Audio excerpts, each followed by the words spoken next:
Hi hello friends, welcome back to BJ kitchen heaven. ಎಲ್ಲರೂ ಹೇಗಿದ್ದೀರಾ?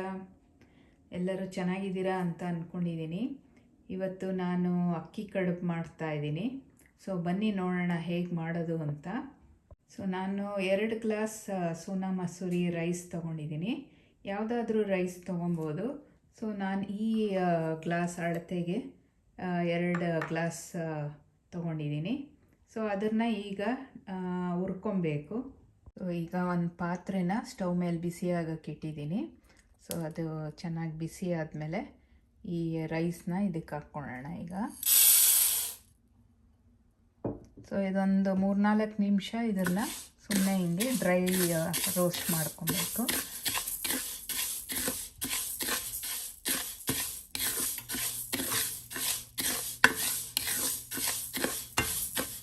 ಅದು ಸ್ವಲ್ಪ ಅಕ್ಕಿ ಎಲ್ಲ ಬೆಳ್ಳಗಾಗುತ್ತೆ, ಆವಾಗ ಆಫ್ ಮಾಡೋದು. ಇದೊಂದು 3 ನಿಮಿಷ ಸಾಕು, 3-4 ನಿಮಿಷ. ಸೊ ಈಗ ಒಂದು 3 ನಿಮಿಷ ಆಗಿದೆ.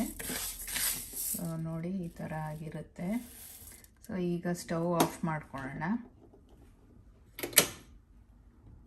ಈಗ ಸ್ಟವ್ ಆಫ್ ಮಾಡಿ ಇದೊಂದು 2-3 ನಿಮಿಷ ಇದು ಸ್ವಲ್ಪ ತಣ್ಣಗಾಗಕ್ಕೆ ಬಿಟ್ಟು ಇದನ್ನು ಸ್ವಲ್ಪ ವಾಶ್ ಮಾಡ್ಕೊಬೇಕು, ಒಂದು 2-3 ಸರಿ. ಸೊ ಈಗ ಈ ಪಾತ್ರೆಯಿಂದ ಇನ್ನೊಂದು ಬೌಲ್ಗೆ ಇದನ್ನು ಅಕ್ಕಿನ ಟ್ರಾನ್ಸ್ಫರ್ ಮಾಡ್ಕೊಳ್ಳೋಣ.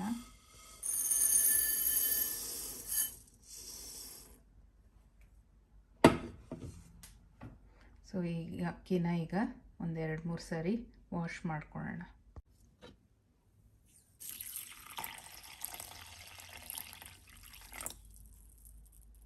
ಸೊ ಇದರಲ್ಲಿ ಏನೇ ಗಲೀಜಿದ್ರು ಇದೆಲ್ಲ ಬಂದ್ಬಿಡುತ್ತೆ.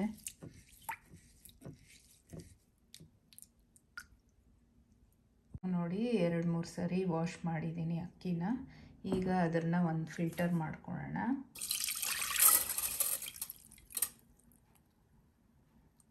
ಸೊ ಈ ಥರ ಮಾಡಿ ಸ್ವಲ್ಪ ಅದನ್ನು ಸ್ಪ್ರೆಡ್ ಮಾಡಿದ್ರೆ ಅದು ಸ್ವಲ್ಪ ಡ್ರೈ ಆಗಕ್ಕೆ ಬಿಡಬೇಕು ಅಕ್ಕಿನ.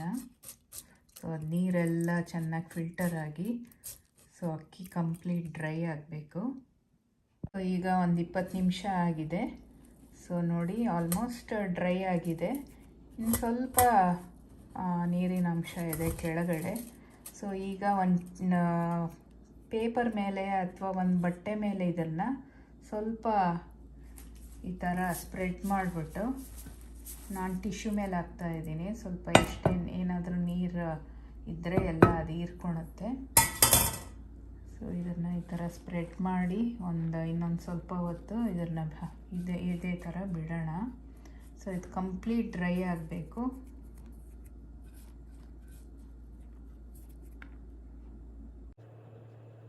ಸೊ ಈಗ 1 ಅವರ್ ಆಗಿದೆ. ಸೊ ನೋಡಿ ಇಷ್ಟು ಡ್ರೈ ಆಗಿದೆ ಇದು. ಸೊ ಇನ್ನು ವೆಟ್ ಇದ್ದರೆ, ನೀರಿನ ಅಂಶ ಇದ್ದರೆ ಇನ್ನು ಸ್ವಲ್ಪ ಹೊತ್ತು ಇದು ಆರಕ್ಕೆ ಬಿಡ್ಬೋದು. ಸೊ ಇದು ಆಲ್ಮೋಸ್ಟ್ ಡ್ರೈ ಆಗಿದೆ ಇದು. ಸೊ ನಾನೀಗ ಇದನ್ನು ಮಿಕ್ಸಿ ಮಾಡ್ಕೊತೀನಿ. ಸೊ ರವೆ ಅದಕ್ಕೆ ಇದನ್ನು ಮಿಕ್ಸಿ ಮಾಡ್ಕೊಳ್ಳೋಣ. ಸೊ ನೋಡಿ ಈ ಥರ ನಾನು ತರಿಯಾಗೆ ಗ್ರೈಂಡ್ ಮಾಡ್ಕೊಂಡಿದ್ದೀನಿ. ಆಮೇಲೆ ಸ್ವಲ್ಪ ತೆಂಗಿನ ತುರಿನೂ ತೊಗೊಂಡಿದ್ದೀನಿ. ಸೊ ತೆಂಗಿನ ತುರಿನ ಒಂದು ಅಂದಾಜು ಮೇಲೆ ಒಂದು ಇಡೀ ಆಗಷ್ಟು ತೊಗೊಂಡಿದ್ದೀನಿ. ಸೊ ಬನ್ನಿ ಈಗ ಮಾಡೋದು ಹೇಗೆ ನೋಡೋಣ. ಈಗ ಅದೇ ಪಾತ್ರೆನ ಸ್ಟವ್ ಮೇಲೆ ಬಿಸಿ ಆಗೋಕ್ಕೆ ಇಟ್ಟಿದ್ದೀನಿ. ಈಗ 1 ಗ್ಲಾಸ್ ಅಕ್ಕಿಗೆ 1.5 ಗ್ಲಾಸ್ ನೀರು ತೊಗೊತಾ ಇದ್ದೀನಿ. ಸೊ ಟೋಟಲ್ 2 ಗ್ಲಾಸ್ ಅಕ್ಕಿ ತೊಗೊಂಡಿದ್ದೆ. ಸೊ 3 ಗ್ಲಾಸ್ ನೀರು ಹಾಕ್ಕೊತೀನಿ.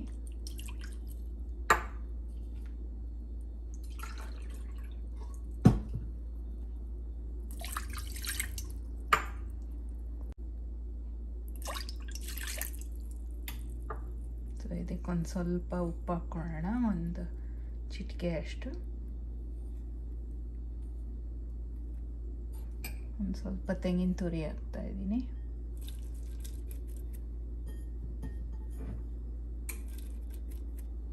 ಸೊ ಈಗ ಅಕ್ಕಿನ ರವೆ ಥರ ಅದಕ್ಕೆ ಗ್ರೈಂಡ್ ಮಾಡ್ಕೊಂಡ್ವಲ್ಲ ಅದನ್ನು ನಿಧಾನಕ್ಕೆ ಇದಕ್ಕೆ ಸೇರಿಸೋಣ. ಸೊ ಸ್ವಲ್ಪ ಹಾಕಿ ಇದು ಸ್ವಲ್ಪ ತಿರುಗಿಸ್ಕೊಡ್ತಾ ಇರಬೇಕು. ಸೊ ಗಂಟಿಲ್ದಿರ ಅದು ಬರಬೇಕು.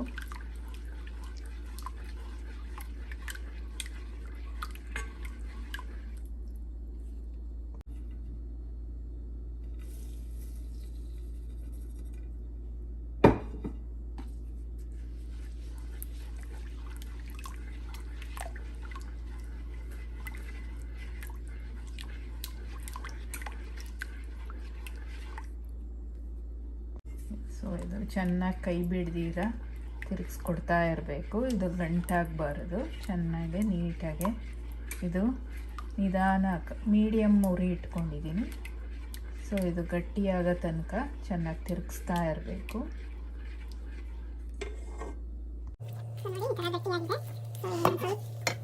ನೋಡಿ ಈ ಥರ ಆಗಿದೆ.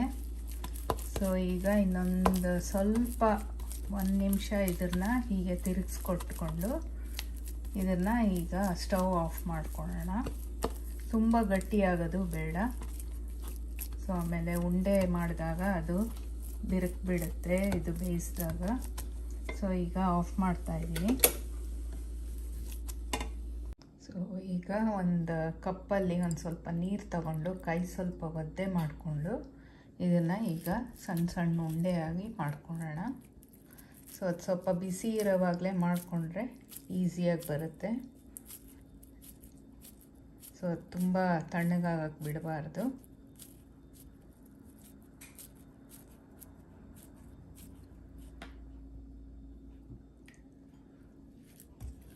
ನೋಡಿ ಸುಮಾರು ನಿಮ್ಗೆ ಎಷ್ಟು ಸೈಜ್ ಉಂಡೆ ಬೇಕೋ ಅಷ್ಟು ಸೈಜ್ ಮಾಡ್ಕೊಬೋದು.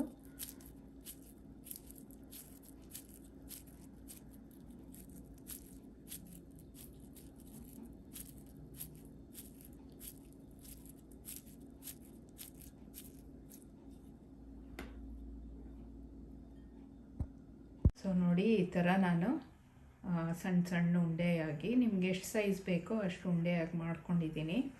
ಈಗ ಇದನ್ನು ಒಂದು ಇಡ್ಲಿ ತಪ್ಪಲೆಯಲ್ಲಿ ಹಬೆಯಲ್ಲಿ ಬೇಯಿಸೋಣ.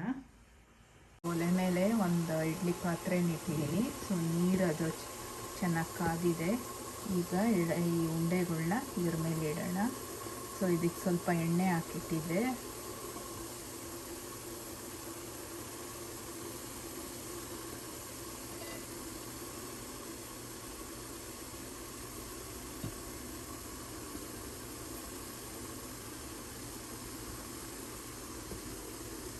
ಸೊ ಇದನ್ನು ಒಂದು 20 ನಿಮಿಷ ಬೇಯಿಸ್ಬೇಕಾಗತ್ತೆ.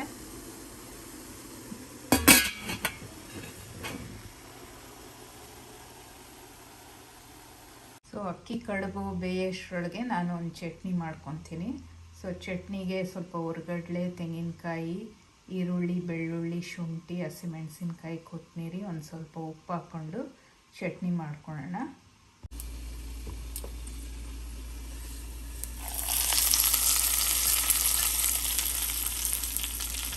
ಸೊ ಚಟ್ನಿ ರೆಡಿಯಾಗಿದೆ. ಸೊ ಈಗ 20 ನಿಮಿಷ ಆಗಿದೆ. ಈಗ ಕಡುಬನ್ನ ಆಚೆ ತೆಗೆಯೋಣ. ನೋಡಿ ಈ ಥರ ಆಗಿದೆ. ಸೊ ಸ್ಟವ್ ಆಫ್ ಮಾಡ್ತಾ ಇದ್ದೀನಿ. ಸೊ ಬಿಸಿ ಇರುತ್ತೆ, ಹುಷಾರಾಗೆ ಕೈಗೆ ಸ್ವಲ್ಪ ನೀರು ಒದ್ದೆ ಮಾಡಿಕೊಂಡು ಇದನ್ನು ನಿಧಾನಕ್ಕೆ ತೆಗಿಬೇಕು. ನೋಡಿ ಬಿಸಿ ಇದೆ. ಸೊ 1 ಸ್ಪೂನಲ್ಲಿ ತೆಗಿಬೋದು.